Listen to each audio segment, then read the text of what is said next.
అసలు గుడికి ఎందుకు వెళ్ళాలి అని ఎప్పుడైనా ప్రశ్నించుకున్నారా?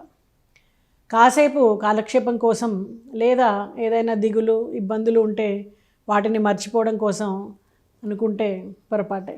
మన దేశంలో చిన్న పెద్ద కలిపి వేలాది దేవాలయాలు ఉన్నాయి. అయితే అవన్నీ కూడా వైదిక దేవాలయాల పరిగణలోకి రావు.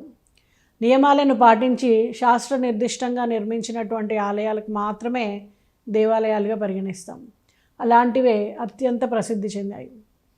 ఇతర దేవాలయాలు కూడా పవిత్ర ప్రదేశాలే అయినప్పటికీ కొన్ని ఆలయాలు మరింత పునీతమయ్యాయి, స్థల మహత్యాన్ని సంచరించుకున్నాయి.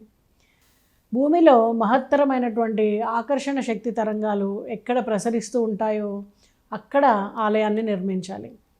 ఇంకా అర్థమయ్యేట్టు చెప్పాలంటే ఉత్తర దక్షిణ ధృవాల మధ్య ఎలా ఆకర్షణ శక్తి ఉంటుందో అలా భూమిలో పాజిటివ్ ఎనర్జీ పాస్ అయ్యేటువంటి చోట మనము దేవాలయాలు నిర్మించాలి. అలాంటి దగ్గరే దేవాలయాలు నిర్మిస్తారు. అందుకే అలాంటి గుళ్ళల్లో అడుగుపెట్టగానే మన మనసు తనువు కూడా ప్రశాంతతను పొందుతాయి. దేవాలయ గర్భగృహంలో ఉత్కృష్టమైనటువంటి ఆకర్షణ తలంగాలు కేంద్రీకృతమై చోట మూల విరాట్టుని నిలిపి ఆ ప్రదేశంలో వేరే మంత్రాలు రాసినటువంటి పంచలోహ యంత్రాలని నిక్షిప్తం చేసి ఉంచుతారు. పంచలోహానికి భూమిలో ఉండేటువంటి శక్తి తరంగాలను గ్రహించేటువంటి తత్వం ఉంటుంది. ఆ విధంగా లోహం గ్రహించినటువంటి ఆకర్షణను ఆ పరిసర ప్రాంతాలకు విడుదల చేస్తూ ఉంటుంది. మనము గుడికి వెళ్ళి మూల విరాట్టు ఉన్నటువంటి గర్భగుడి చుట్టూ ప్రదక్షిణ చేసే అలవాటు ఉన్న వాళ్ళకి ఈ తరంగాలు సోకి అవి శరీరంలోకి ప్రవహిస్తాయి. దానివలన శరీరంలో పాజిటివ్ తరంగాలు అనేవి ప్రవేశించి ఆరోగ్యంగా ఉంచుతుంది. అందుకే అందరి మీద ఆ శక్తి పడాలి అన్న ఉద్దేశంతో ఈ ప్రదక్షిణలను పెట్టారు. అయితే అడపాదడపా ఎప్పుడో ఒకసారి ఆలయానికి వెళ్ళేటువంటి వాళ్ళల్లో మరి ఆలయ యంత్ర ప్రభావిత శక్తి కొంత సోకినా కూడా గమనించదగ్గ తేడా మనకు కనిపిస్తూ ఉంటుంది. అదే నిత్యం గుడికి వెళ్ళే వాళ్ళల్లో పాజిటివ్ ఎనర్జీ చేయడం స్పష్టంగా మనకు తెలుస్తూ ఉంటుంది.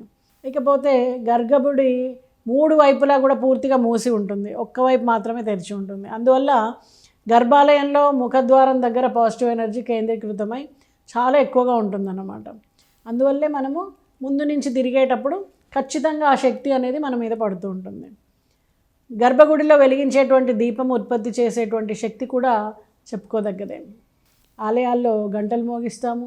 మరి మూల విరాటును ప్రతిష్ఠించిన ప్రదేశం నుంచి విడుదలయ్యేటువంటి మహత్తర శక్తి తరంగాలకు గుడి గంటలు, వేద మంత్రఘోష, పూల పరిమళాలు, కర్పూరము, అగరవత్తులు, గంధము, పసుపు కుంకుమల నుంచి వచ్చేటువంటి అపురూపమైనటువంటి సుగంధము, తీర్థ ప్రసాదాలతో ఉండేటువంటి ఔషధ గుణాలు అన్నీ కలిపి మనకి ఎనలేని మేలు చేస్తాయి.